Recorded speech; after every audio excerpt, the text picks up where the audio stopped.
Ever since the day that you went away, you went away.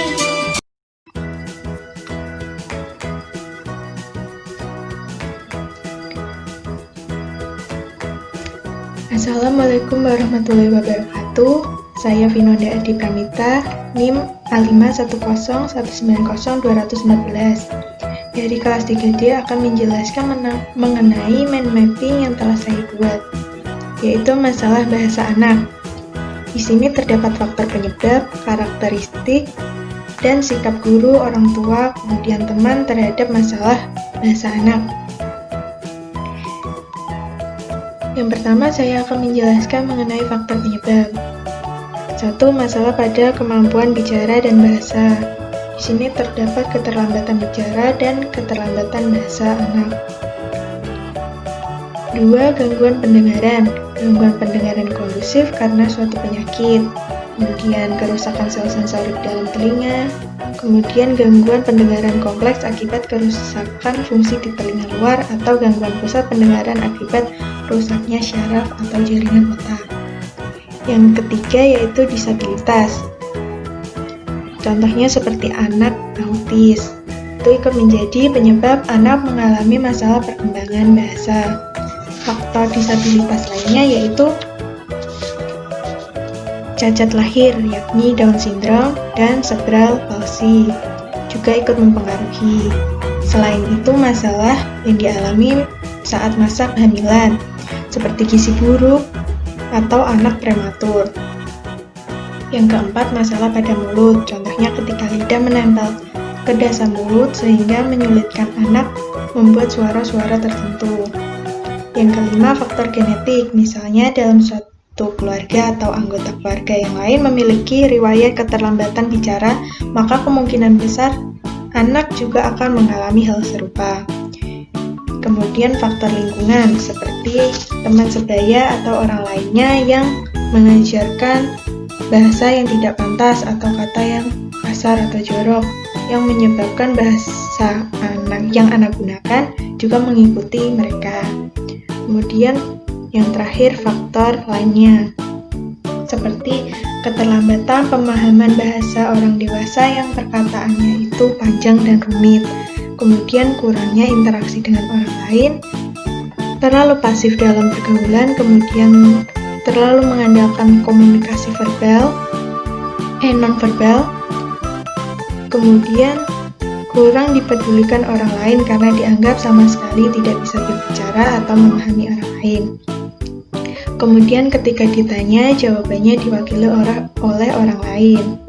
Kemudian tidak cukup waktu karena orang lain tidak memberi kesempatan merespon, sementara anak itu membutuhkan waktu untuk memulai bicara. Kemudian terlalu sering bermain sendiri, karena yang dihadapi hanya mainan dan bukan orang. Kemudian karakteristik. 1. Keterlambatan bicara.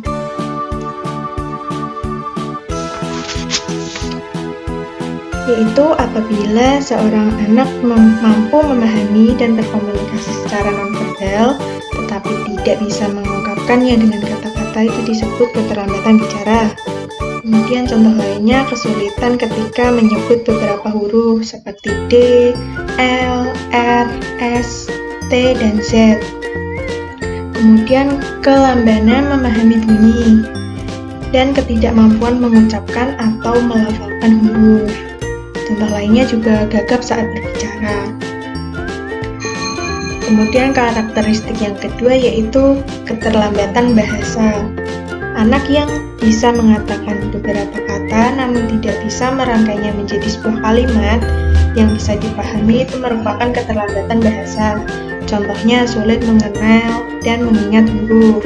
Kemudian sedikitnya kosakata yang ia gunakan dalam bicara. Karakteristik selanjutnya yaitu keterlibatan sosial atau komunikasi yang terganggu. Anak lebih sering menyendiri. Kemudian mengganggu perhatian atau pembicaraan seperti menyeletuk, memotong pembicaraan, mengalihkan pembicaraan, tidak perhatikan dan tidak berargumen secara logis.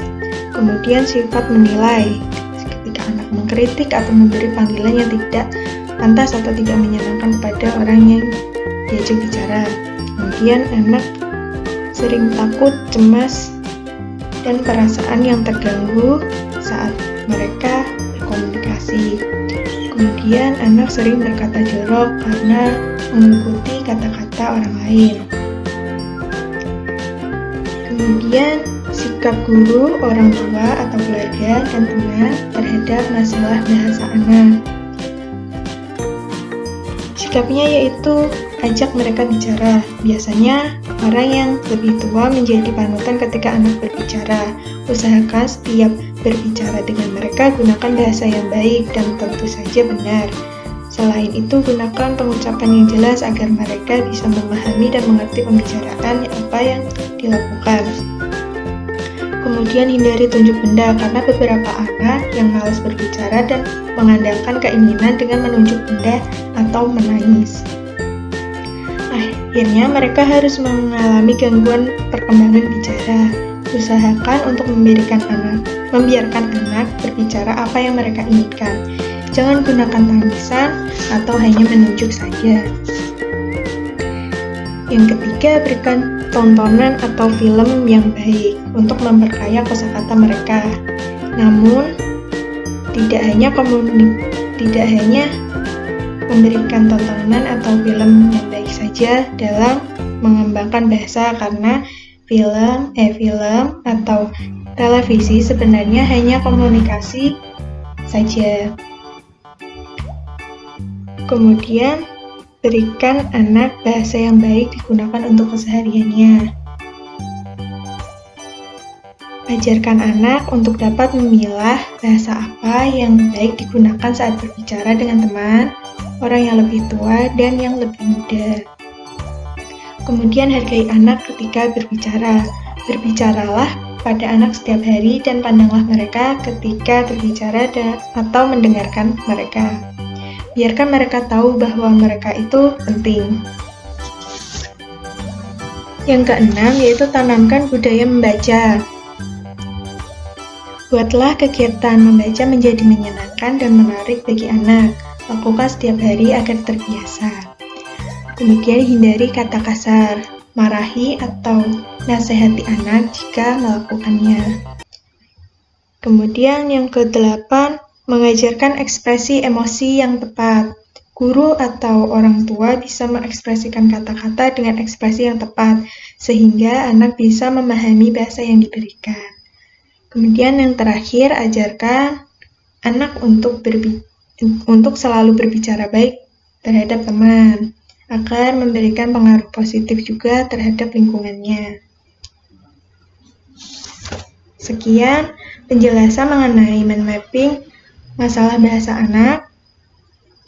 Saya akhiri, wassalamualaikum warahmatullahi wabarakatuh.